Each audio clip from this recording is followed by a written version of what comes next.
Halo Sobat Mania, kembali lagi di BRC Official, ada kabar menarik nih mengenai petualangan PSM Makassar, mencari Bomber House Gol kini berbuah hasil. Rekrutan anyar, Nermin Haljeta menjadi mesin gol PSM Makassar. Striker asal Slovenia itu, telah membuktikan diri, tampil tajam di dua laga Liga 1 2024/2025. Padahal, di awal kedatangannya, Nermin Haljeta sempat diragukan. Bahkan debut pertamanya, di pramusim Piala Presiden, tidak berbuah manis. Nermin Haljeta, kini telah membukukan 3 gol dari 2 laga. 2 gol disarankan ke gawang Persis Solo, pada pekan pertama, Sabtu, tanggal 10 Agustus tahun 2024. 1 gol lagi dijebloskan ke gawang PSBS Biak, pada pekan kedua, Jumat tanggal 16 Agustus tahun 2024. Torehan 3 gol tersebut, membuat Nermin Haljeta menjadi top skor sementara Liga 1, bersama striker Persija Jakarta, Gustavo Almeida. Tak hanya itu, pemilik nomor punggung 99 ini, menjadi man of the match di 2 laga. Hal ini membuktikan kualitas dimiliki Nermin Haljeta. Manajemen PSM Makassar, tak rugi menebus Nermin Haljeta dari klub Liga 2 Austria, Florids Forfair FC. Pengamat sepak bola, Syamsuddin Umar menilai, dalam memainkan bola Nermin Haljeta biasa saja. Namun, ia sangat lihai dalam mencari ruang kosong. Mampu memanfaatkan ruang-ruang.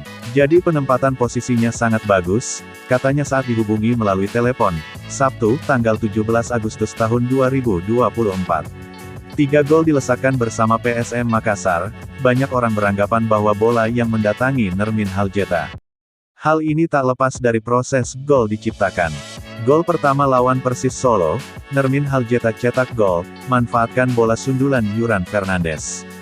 Lalu gol kedua, ia memanfaatkan crossing Syahrul Lasinari, dari sisi kanan pertahanan Persis Solo. Kemudian gol ketiga, lawan PSBS Biak, Nermin Haljeta manfaatkan kesalahan kiper, Mario Londok. Syamsuddin Umar menyebut, gol-gol Nermin Haljeta itu, bukan suatu keberuntungan.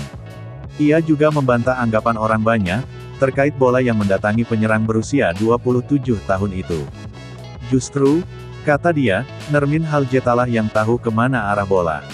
Nermin Haljeta paham desain taktik pelatih, dan mampu menempatkan diri. Sehingga ada bola, dia, Nermin Haljeta, ada di depan langsung.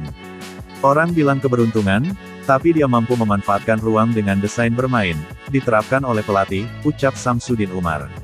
Kelihatan di 2 laga, timingnya tepat. Nermin Haljeta mampu tempatkan diri, pungkas Syamsuddin Umar. Sementara Abdul Rahman, memiliki nasib yang sama seperti Nermin Haljeta. Sama-sama diragukan, pas awal kedatangannya ke PSM Makassar. Pasalnya, beban berat yang dipikul Abdul Rahman, bukanlah perkara mudah. Ia harus berperan, menggantikan kekosongan yang ditinggalkan Yakob Sayuri, yang sudah jelas teruji kualitasnya. Di awal kedatangannya, fans PSM Makassar sempat ragu. Mengingat nama Yakob Sayuri sudah begitu melekat, dan Abdul Rahman dinilai sebagai pemain muda, yang belum teruji kemampuannya.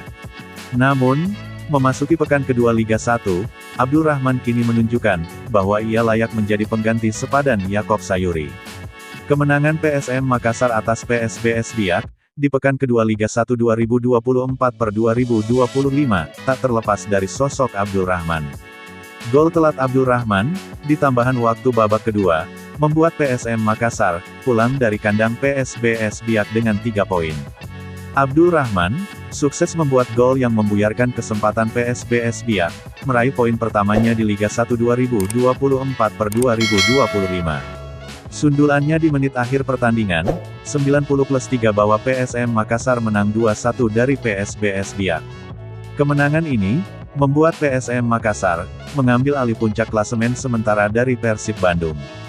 Nah itu dia sobat untuk update kabar hari ini, bagaimana pendapat kalian sobat? Tulis pendapat kalian di kolom komentar ya sobat, dan jangan lupa like, komen dan subscribe.